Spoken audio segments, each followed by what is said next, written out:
नमस्कार प्रिय विद्यार्थियों। हम आदिकालीन जैन साहित्य की जो चर्चा कर रहे हैं उस कड़ी में जो अब तक हमने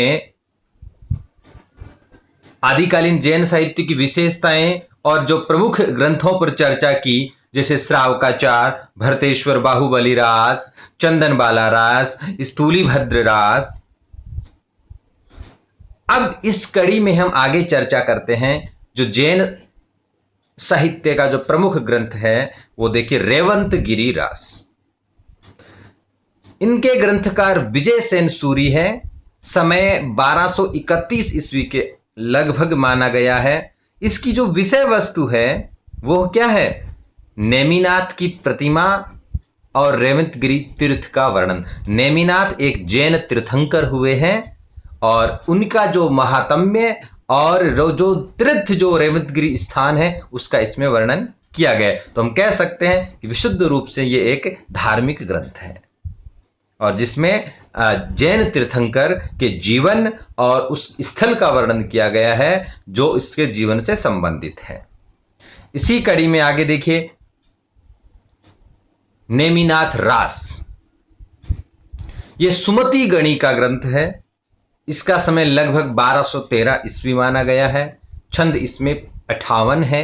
इसकी विषय वस्तु वही नेमिनाथ तीर्थंकर के चरित्र का वर्णन और नेमिनाथ के प्रसंग में श्री कृष्ण का वर्णन भी इसमें आता है। क्योंकि एक बहुत सरल सी बात और समझने वाली बात यह है कि जैन धर्म जो है एक तरह से हिंदू धर्म की जो मान्यताएं हैं उनको जैन धर्म की विशेषताओं के साथ जोड़ करके दिखाने का प्रयास। जो हिंदू धर्म के जो सिद्धांत है वही उन्होंने जैन तीर्थंकरों में दिखाए। बस उनमें जो जोर जो रहा है, उनमें फोकस जो रहा है, उनका ध्यान अधिक रहा है वो अहिंसा और शांत भाव पर रहा है, जो हिंदू देवी देवताओं में भी मिलता है। लेकिन इन्होंने सीधे इसी बिंदु पर ध्यान दिया और वही जैन धर्म की विशेषताओं के रूप में देखा गया।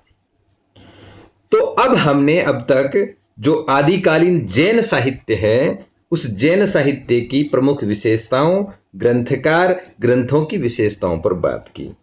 प्रिय विद्यार्थियों, देखिए आदिकालीन जैन साहित्य पर जो बात बनती है वो यही बनती है कि प्रमुख ग्रंथ कौन से हैं, उनके ग्रंथकार कौन हैं और ग्रंथों की विशेषताएं क्या है और मोटे मोटे रूप में जैन धर्म और जैन साहित्य की विशेषताएं क्या है।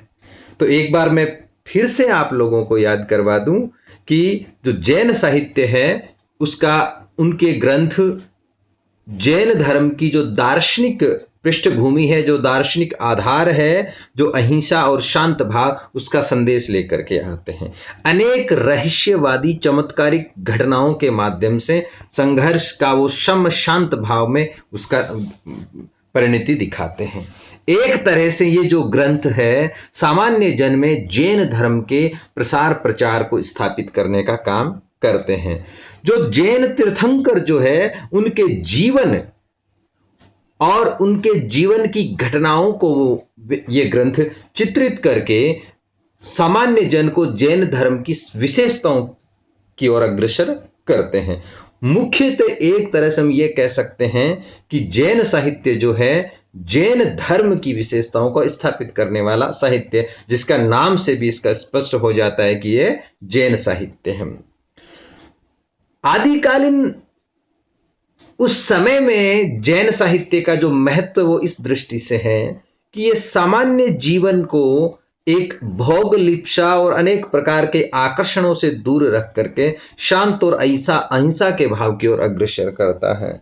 आगे चलकर कुछ जो ग्रंथ जो हैं, जो क्योंकि जैन धर्म में देखिए विहार की प्रथा है, आपके सन्यास की प्रथा है, ये सब जो बातें हैं वो कहीं ना कहीं आगे चलकर जो हमारा जो भक्ति साहित्य है उसमें भी इस प्रकार की बातें आती हैं। तो जैन साहित्य जो है वो जिस प्रकार सिद्ध साहित्य ने प्रवृत्ति मार्ग के माध्यम से अपने जीवन सिद्धांतों को चित्रित किया था, उसी प्रकार जैन साहित्य ने निवृत्ति मार्ग के माध्यम से अपने सिद्धांतों को स्थापित किया। जो मुख्य केंद्र इनका जो रहा अहिंसा शांत भाव, जो निवृत्ति का प्रतीक है, वो इन ग्रंथों में चित्रित हुआ।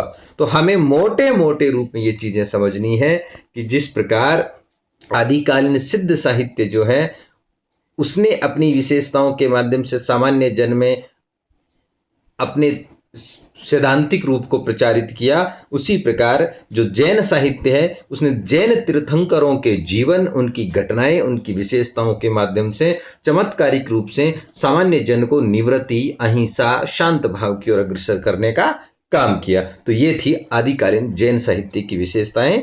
आज की इस ऑनलाइन क्लास में इतना ही। बहुत बहुत धन्यवाद।